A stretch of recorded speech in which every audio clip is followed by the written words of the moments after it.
Have you tried Freeform Crochet? Or have you seen it? And if you have tried it, do you enjoy it? For me, it's something where I can really use my creativity without any limits. There are so many different types of Freeform Crochet. I did a Google image search about it, and this is what I got.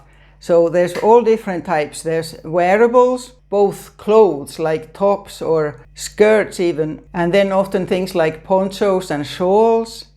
It can be items for the home, or bags are very popular. And then it can be art without any practical function.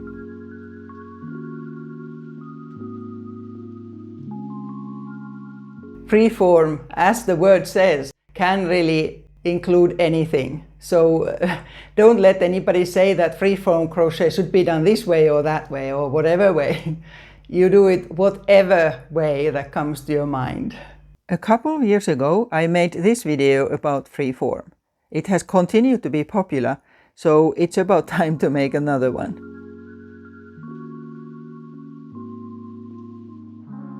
What I often like to do is combine crochet and knitting, like in this here one that I made several years ago. But what we are doing today is crochet only. And freeform is also really useful for learning the structure of crochet better.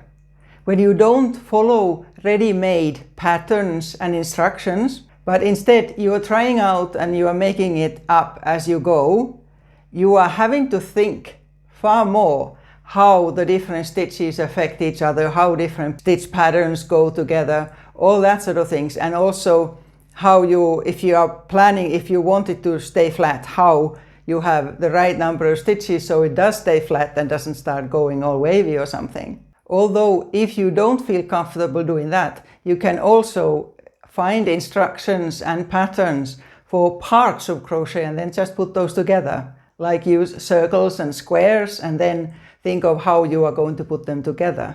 I enjoy freeform because it allows me to really use my creativity without any restrictions. I must say I am also very confident in my technical skills about crochet, so I don't feel that those limit me in any way. So there can be differences between different people in that. I love to break rules when I do freeform, or actually any crochet that I'm not going to present to others or write patterns or instructions for. As an example, when I'm doing something in freeform, I may do the same stitch or stitch combination differently in different parts. But if I'm going to write instructions or a video, I don't do that, even if it worked best, so that you would do it differently, because it makes it too complicated. So what I'm going to do today is I start making a scarf. I'm not going to make a whole scarf, that would be really long, but I'll do enough so that you see what I mean by how I work. This is not a tutorial. I'm not going to show all the stitches and things. I show some of the things, and then I also link in the description anything that I mention that I have a tutorial for. So the point of this video is to give you ideas, and then you can go on from there. I have not pre-planned this. I plan it as I go. So let's get started and see how it goes. So I went through my stash and looked for some yarns that I'm going to use. So I'm going to make a scarf, which means that it needs to be soft enough so that it's not scratchy or anything. And I want it to be warm. So these are all wool. I think they are all 100% wool. No, some of them are sock wools like this and that, which means that there's a little bit of polyester with them for strength, but they are still very soft. I use that a lot. And now it's very important when you start making something like that, that you think of the function of what you're going to make. So this is going to be a scarf, which means that I'm not going to wash it very often, because there's a mix of machine washable wool and wool that cannot be washed in the machine, which means of course then that the whole thing cannot be washed in the machine. But because it's a scarf, it will not be washed often. So that's all right that it has to be washed by hand. Now, since I'm going to work freeform, the fact that all the yarns are not exactly the same weight, but they're close enough, doesn't matter. I'm going to use crochet hook 4mm or G, Glover Amour, And the reason why it doesn't matter so much for freeform is that in there you anyway have to think of how many stitches goes into a certain space. So if I was just starting to use all these yarns and crochet back and forth, double crochets or whatever, it will bulge out and come in again because they are slightly different weight. But in freeform you have to think of how many stitches goes to a certain spot anyway. So if it's slightly more because of a finer yarn, then it doesn't matter. Now, I'm starting without a plan. I only know the first thing I'm going to make, and I'm going to use this here yarn for it to start with, and then probably pink or blue, I don't know, to embellish it. So I may or may not use all these yarns, and I could also go and get more from my stash. This is just something that I like the colors, materials and weight, that they go together enough to start. I'll first make a spiral using this here color, and then you'll see what I'll do with this color after I've done the spiral. So it's just a crochet circle that spirals round instead of having each round separate. I'll show a bit of it. First magic ring, and then I'll start slowly. So chain one, and then first I'll have a few single crochets, and I'm using American terms. Single crochet in British terms is double crochet. So first I had single crochets, then half double crochets, so it's slightly higher. And as I mentioned, this is not a tutorial, so it's a sort of giving hints and tips here and there. And then I continued higher stitches, double crochets, until I get 12 here all together. 7, 8, 9, 10. 2 more. And now I tighten it. And then I continue straight from here, just round. And in the beginning, I'll have 2 in every stitch, and then as it grows, then I increase less. You could use all these charts that tell you how many you need per circle round as it grows. I'll just look how it goes and make sure that it doesn't either start going too small or start to sort of frill. So I'll continue like this until it gets quite big, something like that, I suppose. And then I'll show what I'll do next. This is what it looks like now. So I continued going round, and then around here I changed first to an extended double crochet and then to a treble. And it's going to stay like that to have sort of a sharp end there. And what I'm doing now is going round it here where the rounds change with slip stitches. So the yarn is underneath, and I just make a stitch with every stitch from that there row round. So I'll finish that, and then I'll also do a round of single crochets until the end. And then after that I'll do something different. And then I want a straight piece that sort of touches both here and there, something like that there. And I'm going to use this here wool, and one of my favorite stitches, the mini bead stitch. So I have worked on a straight piece with this mini bead stitch, and I wanted that to be a little bit rounded. So after the first row I added 1 bead at both ends. Now I'll continue it longer, but it will attach here and there, and I'm going to attach it as I crochet, so I'm not going to sew it on afterwards. This is a very nice stitch. You just keep repeating this here.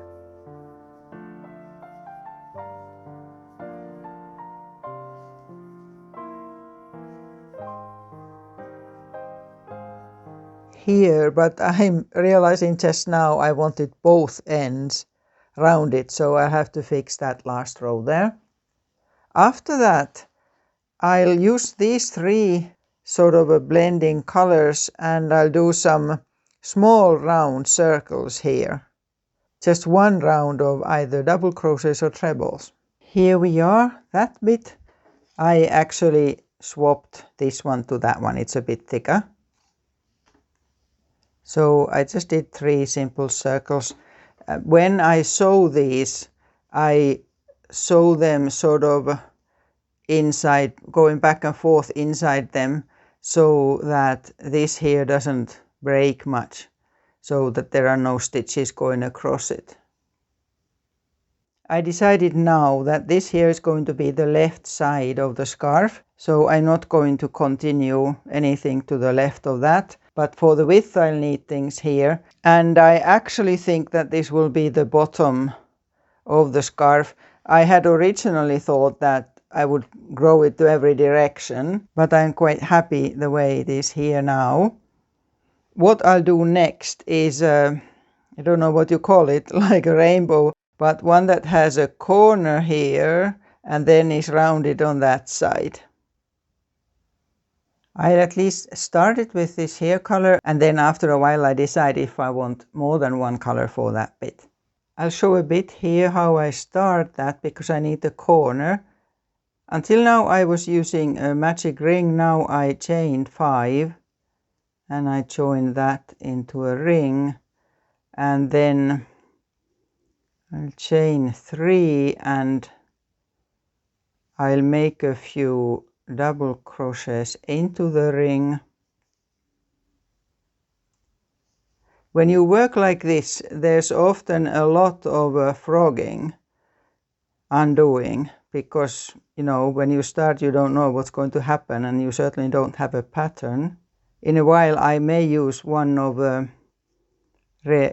patterns for a square or something. Is that right now? So if I continue that way and that way, actually force enough, I took one out, and then I continue by having 2 double crochets in each of the spaces with a chain in between.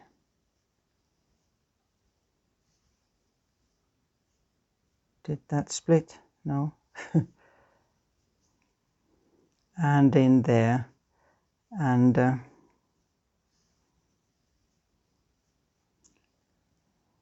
yeah, now that's going to make a corner, and then I'll continue and I just see how many stitches I need to add there, and where I just decide hit there and then where I'm going to put them, so that the sides go like that and this here side remains round. It turned out like this here.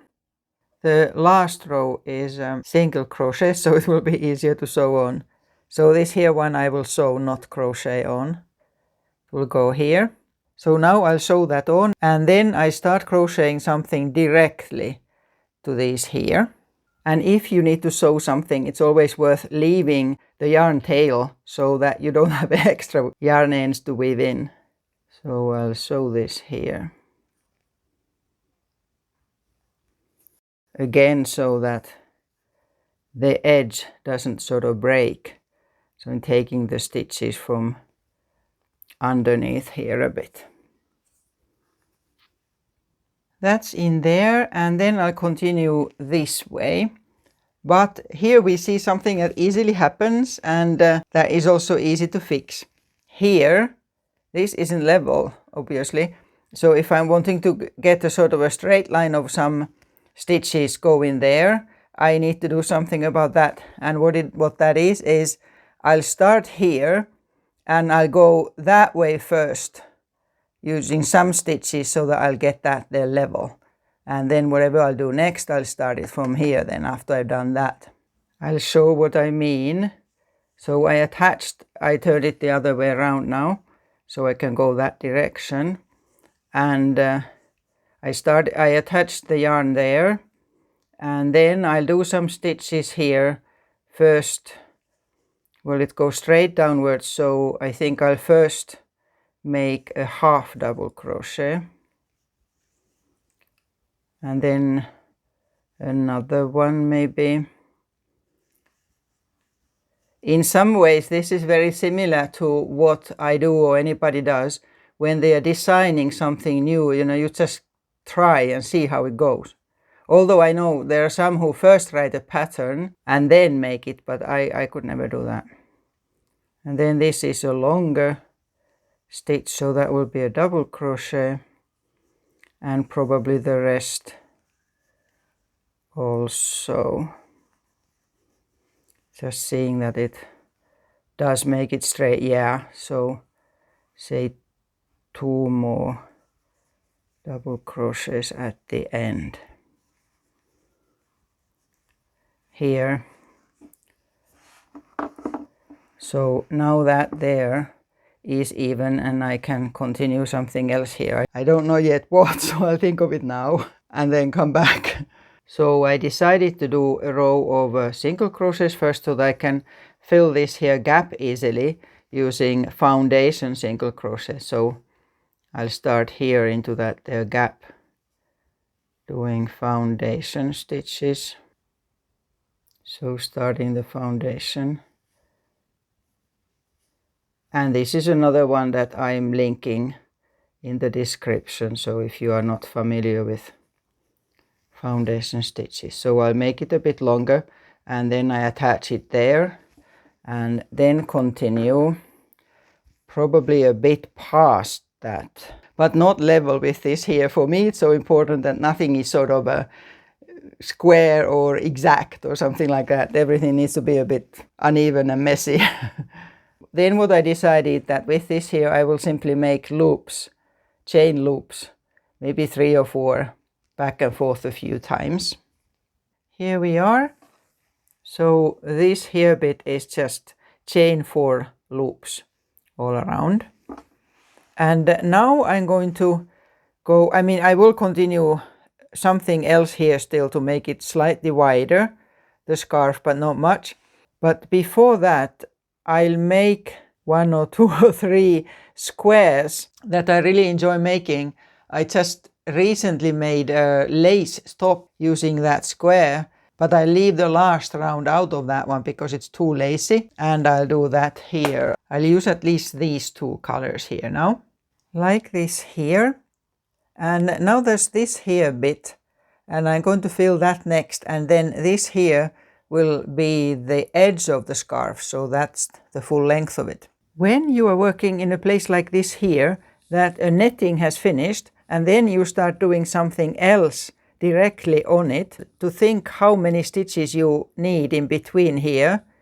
So what I'm doing is jumping from one loop to the next, but I can't have those same 4 stitches, otherwise the netting would continue, so I only have 2 there when I jump from one to the other. And I'll go like that until the end. I finished off this here part with 2 rows. This here is double crochets and this is half double crochets, just to get the right height there. And in here, when you're doing something like that, you really need to think how many stitches you need.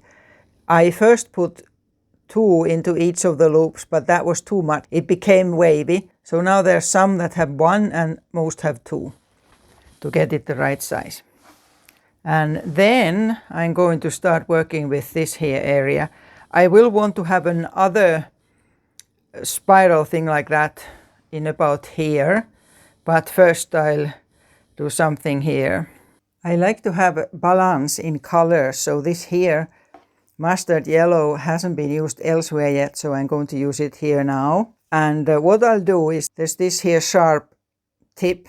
I'm going to like sort of jump from here to there, just using chains. I'll try to work a bit on the table here first. So if that attaches in here now, I'm using slip stitches to attach it. And then I chain more. Is that correct? One more. And then I attach it in here. Not that way. I'll have to go in from the top to make it look better. there. And then another chain.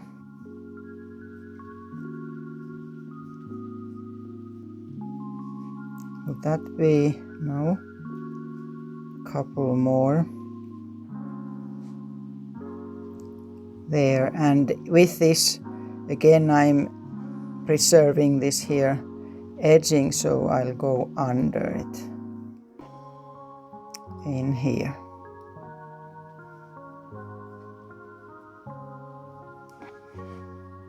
And then let's see now, I'll either, yeah, I think I'll go to there where the two colors meet.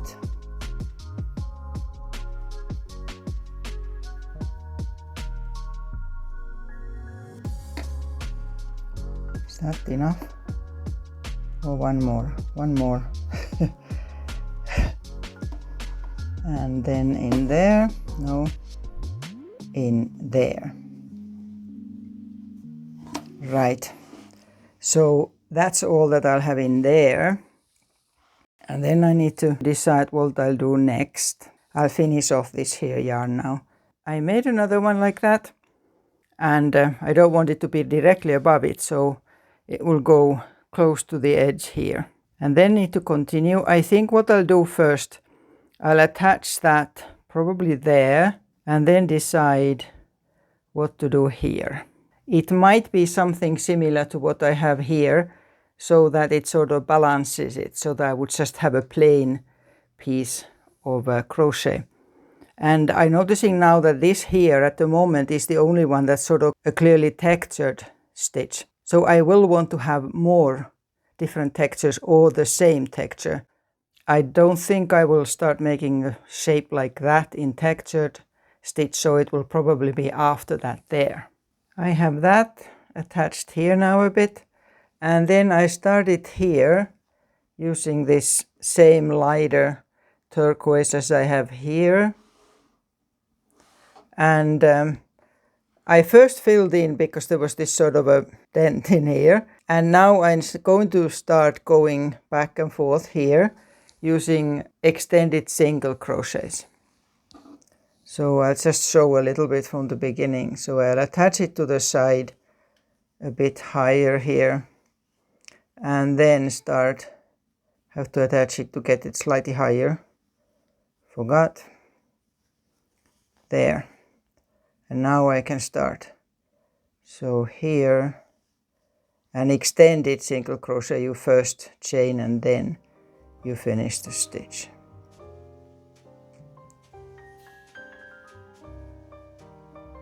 So like this, and when I get to the other end of this I just turn and then come back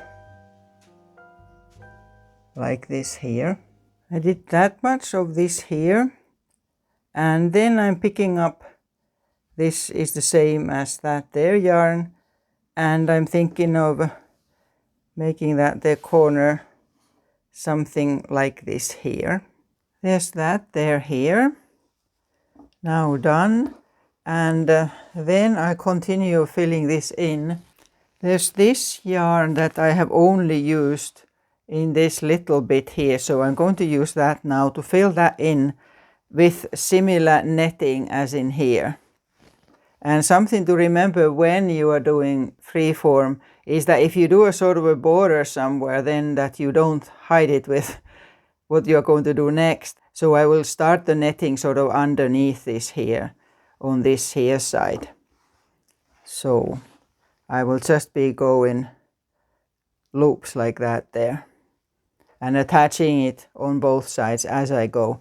I think I'll do it all the way up till here, or even a little bit past it. We'll see. So I filled that there bit in with the netting in the pale pink, and then did this here side going around this. Actually, the way I had to do it, I first filled in this here, and then I started again from this direction so that I would get the right side stitches at the edge there.